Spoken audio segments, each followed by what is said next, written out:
Hello students, class 9th annual examination important question की series में आज का हमारा 12th क्वेश्चन है। A B C D is a trapezium. यहाँ पर ए बी सी डी आपको एक ट्राइपेजियम दिया हुआ है in which A B is parallel to C D. हमारी ए बी जो साइड है वो सी डी साइड के पैरेलल है। And A D is equals to B C. A D जो हमारे पास लाइन है वो बी सी लाइन के इक्वल दी हुई है। Show that angle A is equals to angle B. Angle A है हमारा, हमने उसे एंगल 1 नाम दिया हुआ है और एंगल बी को 2 नाम दिया है। तो angle 1 is equals to angle 2 ये हमें प्रूव करना है। प्रूव करने के लिए कुछ कंस्ट्रक्शन करना पड़ेगा। कंस्ट्रक्शन हमने किया है expand A be till F point. तो ए बी जो लाइन सेगमेंट था हमारा उसको हमने कहाँ तक एक्सपांड किया है, एफ पॉइंट तक एक्सपांड किया है। और सेकेंड है हमारे पास draw C D parallel to A D. हमने सी से लेकर के डी ई एक लाइन बनाई है, सी ई एक लाइन बनाई है किसके पैरेलल, ए डी के पैरेलल। ठीक है, तो अब आपको टू प्रूव में क्या लिखा हुआ है, angle 1 is equals to angle 2 और गिवन में हमारे पास है A B is equals to B C. ये दोनों यूज़ होने वाले हैं अभी।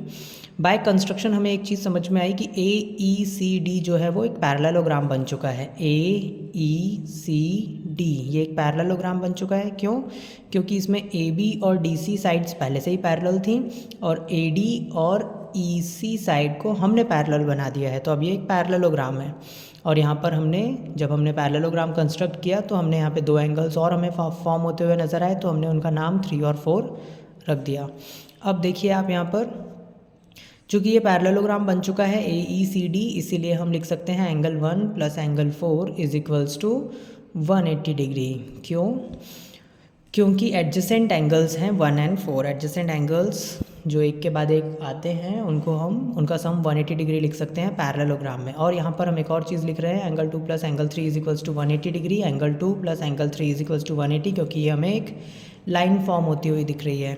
इन दोनों को हम एक एक इक्वेशन का नाम दे देंगे। यहाँ पे हमारे पास जो angle 1 is equals to angle 2 था, इसे भी इक्वेशन का नाम दे देंगे। इसके बाद हम देखते हैं कि by equation 3 and 4, third equation और फोर्थ इक्वेशन को अगर हम यूज़ करते हैं तो इनके दोनों तरफ आपके जो लेफ़्ट हैंड साइड्स हैं वो 180 डिग्री नज़र आ रहे हैं। तो आप इनके राइट हैंड साइड को भी आपस में इक्वल बता सकते हैं, क्योंकि इनके लेफ्ट हैंड साइड आपस में इक्वल थे। सो हम लिख सकते हैं 1 + 4 इज इक्वल्स टू 2 + 3 बाय, और इस इक्वेशन का नाम दे देते हैं हम फिफ्थ इक्वेशन। नाउ अब हमें एक चीज़ पता है कि ए डी और बी सी आपस में इक्वल थे, ये हमें पहले से गिवन है। ए डी जो है वो बी सी के इक्वल पहले से गिवन था।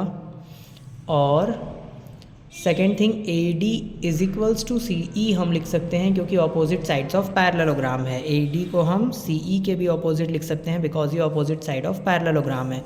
तो जब हमारा ए डी बी सी के भी बराबर है और ए डी सी ई के भी बराबर है, दैट मीन्स बी सी और सी ई भी आपस में बराबर होंगे, तो हम इनको आपस में इक्वल रख लेते हैं। अब यहाँ पर आप ध्यान से देखिए, अगर ये लाइन और ये लाइन आपस में इक्वल है तो इनके ऑपोजिट एंगल्स भी आपस में इक्वल होंगे। So angle 3 is equals to angle 4। Now at last one more thing, equation जो हमारी 5 है और इक्वेशन 4 है, उन दोनों की हेल्प से हम लिख सकते हैं angle 1 plus angle 4 is equals to angle 2 plus angle 3। ये हमारी इक्वेशन 4 थी।